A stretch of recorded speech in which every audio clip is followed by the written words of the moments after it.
बिस्मिल्लाहिर्रहमानिर्रहीम। इस लेक्चर से पहले हमने जो इंट्रोडक्शन ऑफ एक्सपांशन था वो पढ़ा। अब इस लेक्चर में हम पढ़ेंगे बॉडी ऑफ एक्सपांशन के बॉडी आप किस तरह से बिल्ड करते हो, शार्ट ऐसे या एक्सपांशन की। उसमें जो मिनिमम जो है तो 2 पैराग्राफ होते हैं।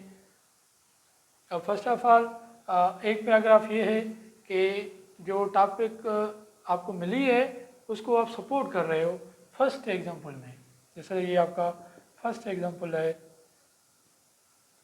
उसके अलावा हम आ जाएंगे, अब इसको सपोर्ट कर रहे हो और सपोर्टिंग में अब और आर्ग्यूमेंट है और कोई एग्जांपल है, जो फर्स्ट एग्जांपल है उसको आप फर्दर कोई आर्ग्यूमेंट दे रहे हैं, एक और ऐड कर रहे हैं। फिर क्या होगा, जब इस सिचुएशन में फिर आपको फर्दर मोर लिखना पड़ेगा और फिर अगर ये प्रेजेंटेशन पे अगेन फोकस करें कि यहाँ पे शुरू हो गया है और इधर ख़त्म होगा और ये यहाँ से शुरू वहाँ पे ख़त्म होगा।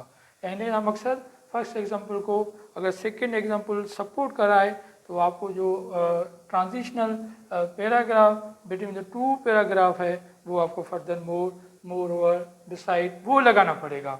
अब इस तरह अब सेम एक और टॉपिक है जहाँ एक और कैंडिडेट है, वो फर्स्ट एग्जांपल में उसको क्या सपोर्टिंग आइडिया दे रहा है, सपोर्टिंग आर्गूमेंट्स दे रहे हैं। सेकंड में क्या रहा है, जो फर्स्ट एग्जांपल है बॉडी का शार्ट एक्सपांशन का या शार्ट ऐसे का, उसके अगेंस्ट में जा रहा है। तो फिर आपको ये ज़रूर एक जो सिग्नल्स ऑफ लैंग्वेज या आप इसको ट्रांजिशनल वर्ड बोलें वो आपको मस्त होना होगा, ऑन द कंट्री या इन कंट्रास्ट लिखना होगा आपके। फिर आप जिस तरह नोवियत होती है एक्सपांशन लिखने की, उस तरह आप उसको लेके जाओगे। तो ये था बॉडी ऑफ द एक्सपांशन, जिसमें अगर 2 सपोर्टिंग आर्गूमेंट्स हैं तो आपको इस तरह उसकी प्रेजेंटेशन होनी चाहिए। अगर उसके एक सपोर्टिंग है और जो सेकंड है वो ऑन द कंट्री है, फिर इस तरह इसकी रिप्रेजेंटेशन होनी चाहिए। तो ये था जो इसके वर्ड्स हैं 120 और 80 के 150 के दरमियान वर्ड्स होने चाहिए।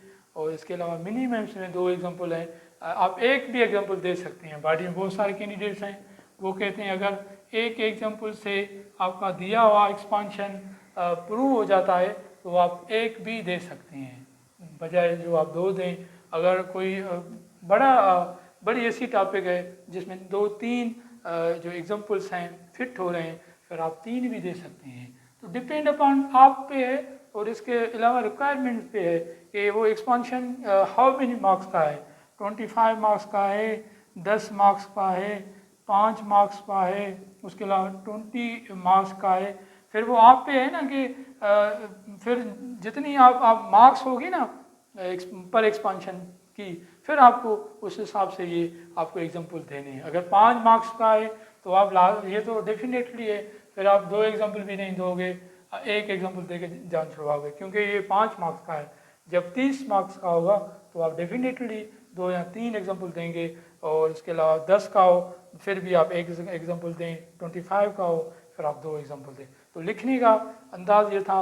और इसके अलावा ये था something on body of expansion. And एक हमारा लेक्चर रहता है जिसको हम बोलेंगे concluding of paragraph, concluding of expansion, वो अब लिखेंगे। अभी उस पर डिस्कस कर लेते हैं इस लेक्चर के बाद। So thank you for watching my channel and like and subscribe.